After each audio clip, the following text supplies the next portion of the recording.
Hi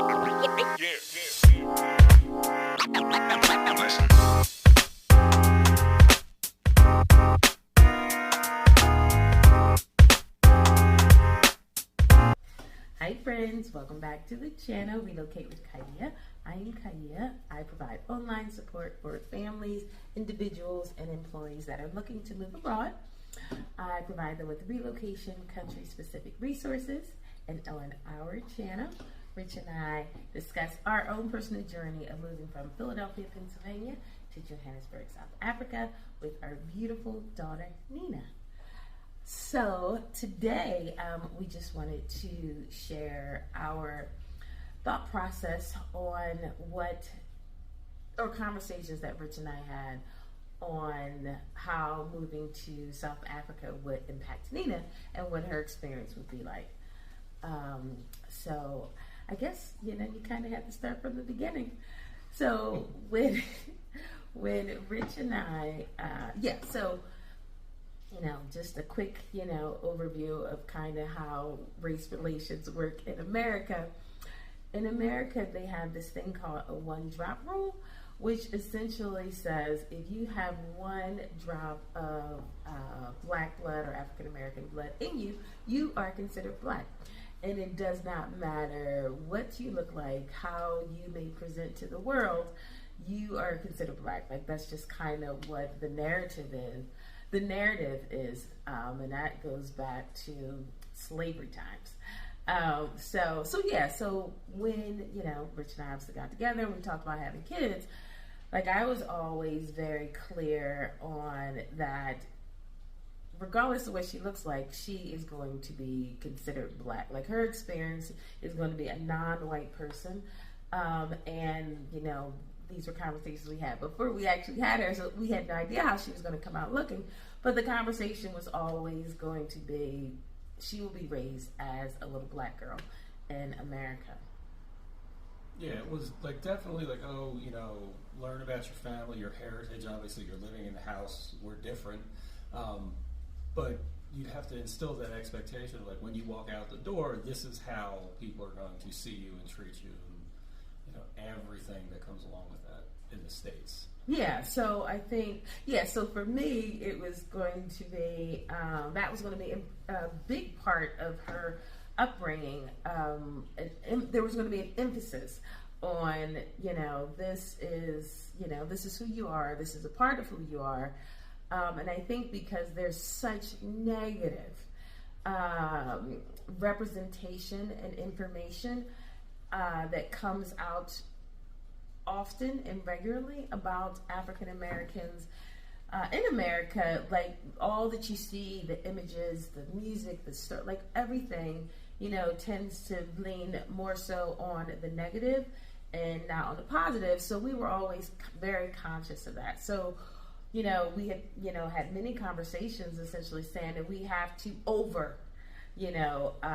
expose her, if that's even such a thing. But it was just very important that we expose her to the positive images of black people. And that was very, very, very important to us. And I think when we had decided to move to the continent, before we chose South Africa, before, we decided we were going to move, we always had to consider what her experience was going to be like.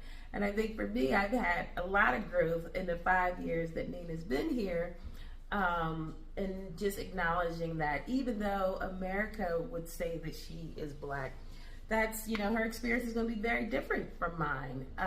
And I needed to look at her as her own person and not try to impose this particular thing onto her and just let her have, live her own, what her own life experience was going to be. And it was going to be very different from mine. So we had to be very conscious of where we ended up moving. And I think that had a lot to do with us choosing South Africa specifically, because I do think she probably would have struggled if we would have went to, a place like Ghana or Tanzania, where there might not be as much diversity. I think that would have been a struggle for her. Mm-hmm. It probably could have been, maybe, for all of us, Yes, all of us. No, I'm just saying, like, yes. Getting settled in, to the new environment. Like, this was a huge thing that we talked about. Like, how is she going to do? How's she going to fit in? How's she going to see herself? How is this new environment going to help inform who she is as a person? I know we've mentioned, the approach of being a global citizen, like just knowing more about the world and things like that. And other cultures and yeah, people. But being in a place where you're exposed to more cultures and people, and like in a place where you can kind of grow to be yourself is what we were looking for. Like, we knew all the baggage that was in the States already, and we knew the temperature was rising on a lot of things. Yeah. Yes.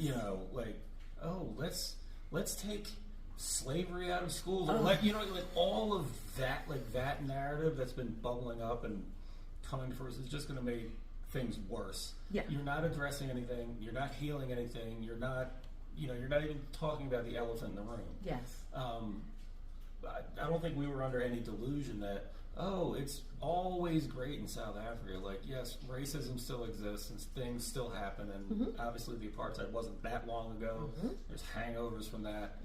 But at least the Constitution, like, addressed this. It was addressed, like you mentioned racism, it's addressed in the very Constitution. Yes. But whereas now, like, it's getting to the point in the States where you can't even say slavery. Like, it didn't happen. Like, like, it's it's backsliding and going backwards, and people are trying to create their own narrative, their own propaganda about how that country was built and what it is, and that's going to be very detrimental for everyone. Yes. And some, non-white folks in particular. Yes. First. Yeah. No, where do I even begin? Yes, America is it's rapidly moving backwards, and at the pace that it's moving backwards is terrifying. Like, we're literally at a place where, like Rich said, like, you're not allowed in certain states in the country. You're not allowed to talk about slavery in, like, the school books, which is wild because you already had maybe 4 or 5 pages of the Black experience in your history books to start with. It was pretty much there was slavery, then there wasn't the end. Like, so it was slavery, civil rights movement, Martin Luther King, and now. So you were already starting from, the absolute bare minimum as far as knowing your history as an African American. And in the context, it was always, you were always just in a position of inferiority because they never told, the story of, all the successes and all of the contributions that Black people made to that country. I mean, it's so many. You as individuals, parents, households, people, you have to seek out actively that information. And it's there. You can find it. It's hard to find. Yes. It's not going to be given to you, and it's true. not going to be like advertised somewhere. Like, oh, hey, here's the real deal, or here's what you want to read, or where you want to go to find out what actually happened. No, you're not going to learn it in school, and you just have to teach it outside the home. So we always knew that was something, because for me, I had to counter the narrative to Nina as because society will tell her to, not necessarily appreciate this side of who you are because it's associated with these negative things. And I felt like, just growing up in the 80s, that I found that a lot of interracial people and kids that I met growing up, they tended to reject the Black side of their like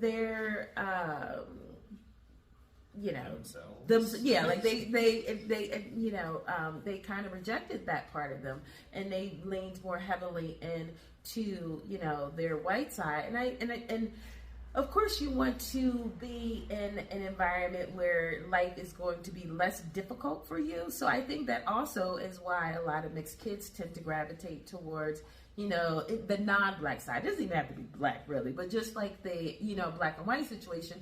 But that mixed kid usually tends to lean towards or want to associate themselves with the lesser of the oppressed group.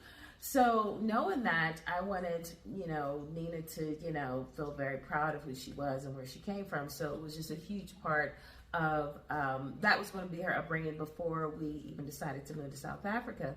And in my evolution over the last 5 years of just being like, even though, America says she is Black, she's going to have her own experience. And I think I've gotten further away from just, realizing that this is kind of what I have to drill into her head, and being over here where, things aren't literally black and white. Like, there's a lot of in between.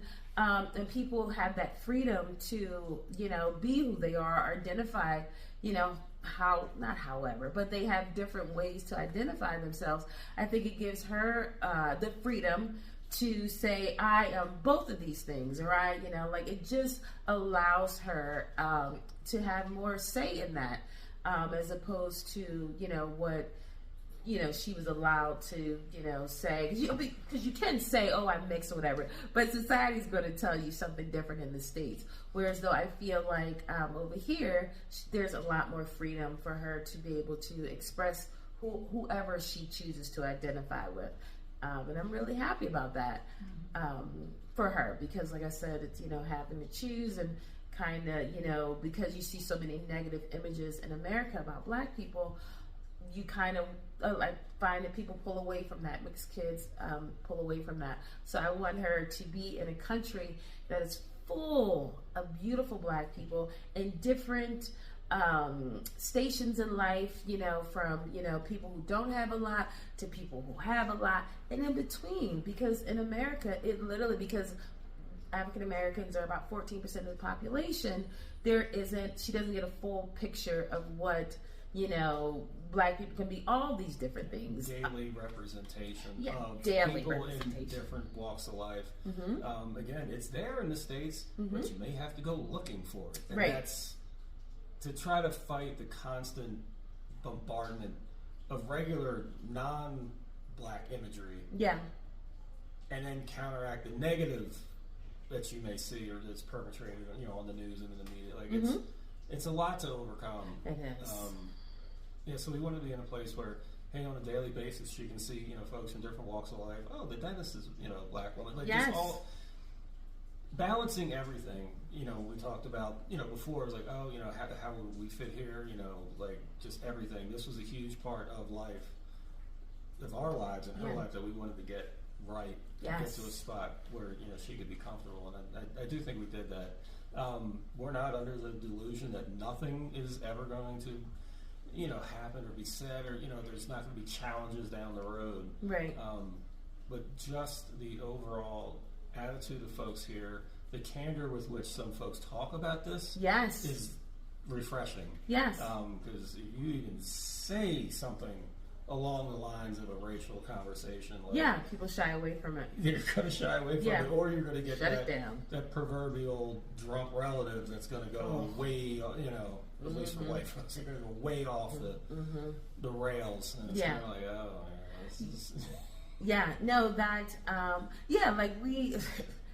Believe me, anti-Blackness is global. So I know, even on the continent. So I understand that we can't, we can't live in this perfect world where everyone is, seen, for who they are and what they are, or just humans and individuals. But for us, it's always been lessening the harm. Like, being in America for me was just suffocating, and it's just like I could no longer justify it or explain it or rational. Like, you can't, because it's so insane.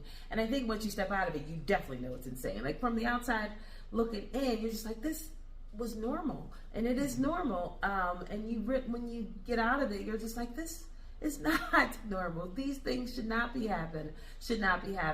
So for us, it wasn't about finding a perfect place, because that doesn't exist.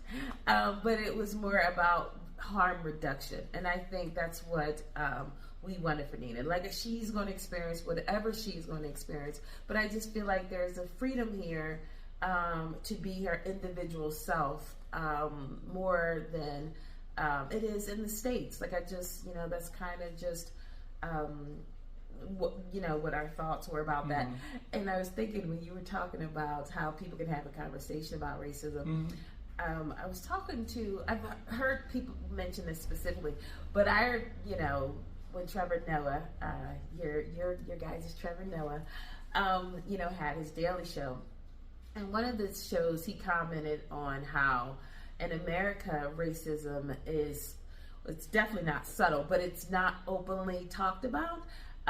Or discussed. It's like, you're experiencing racism, but this person's going to tell you that's not what it is.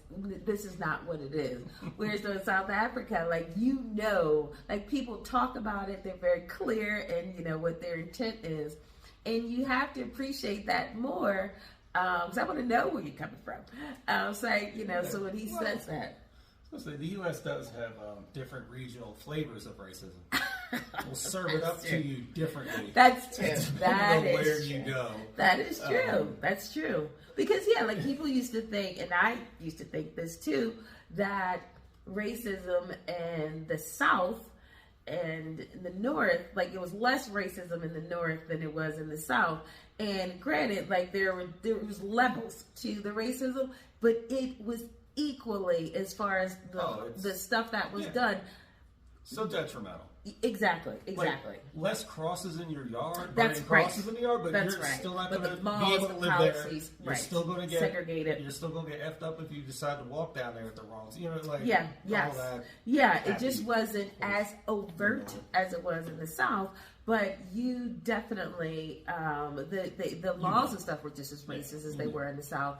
So it was just covert and overt. So it's just that still, holds true in America. It's just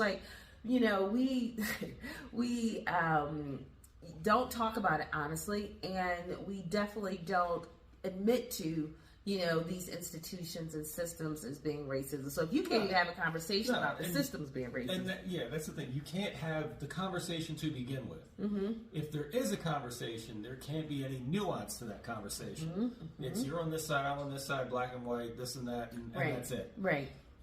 Every other walk of life, it's about, hey, what happened? How can we fix that? Yes. You